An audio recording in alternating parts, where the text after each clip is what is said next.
So Jordan Peterson has lost his battle with the woke moralists, as he might call them, of the College of Psychologists of Ontario.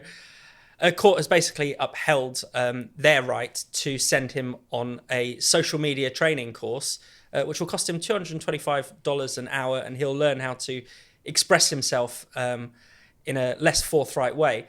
Candice, Peterson has described this as re-education, essentially. Yes. He's got a point, hasn't he?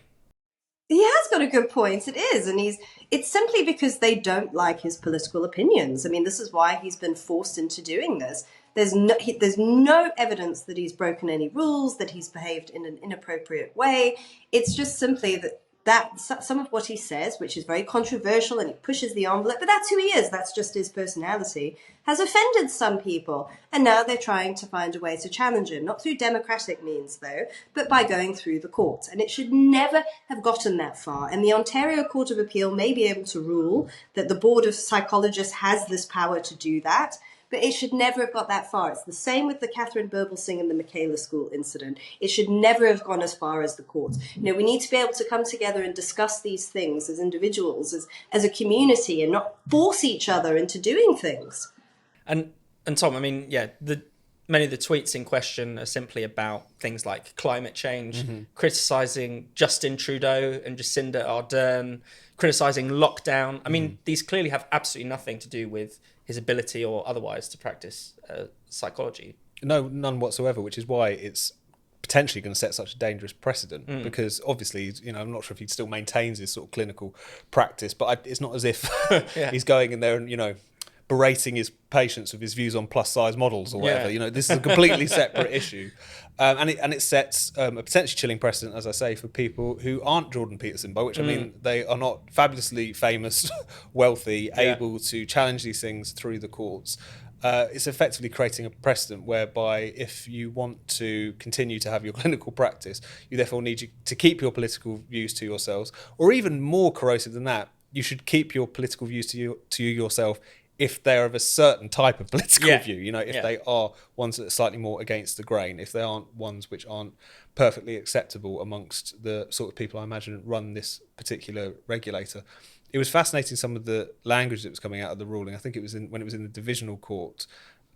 They found that on the one hand, there is nothing here that threatens the individual's freedom of speech, but it's entirely legitimate for the regulatory body to set rules which limit their freedom of speech. You just think, how do you square that one? But this is something which is becoming an increasing problem, which is to say that via all kinds of different mechanisms, whether it's one's sort of professional body, regulatory body, or what we've also seen in the UK via even someone's trade union.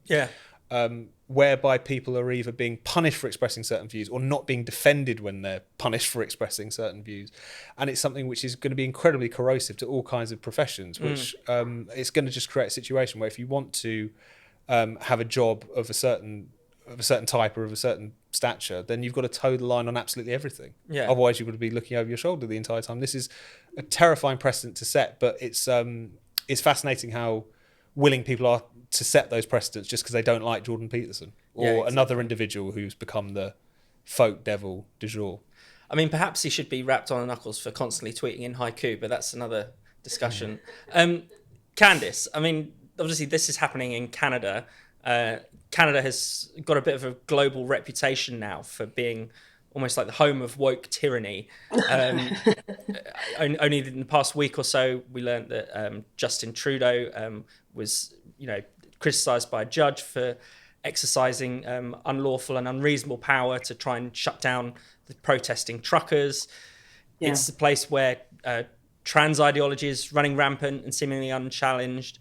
I mean, do you think it's significant this is happening in Canada? What have you made of some of the news stories coming out of there? I have. I mean, I've never been to Canada, so I can only go on what I've heard. But yes, there does seem to be, from what I've heard and what people have told me, there does seem to be an intolerance of a diversity of viewpoints. I mean, the truckers' protest was it was a really, really good example of this.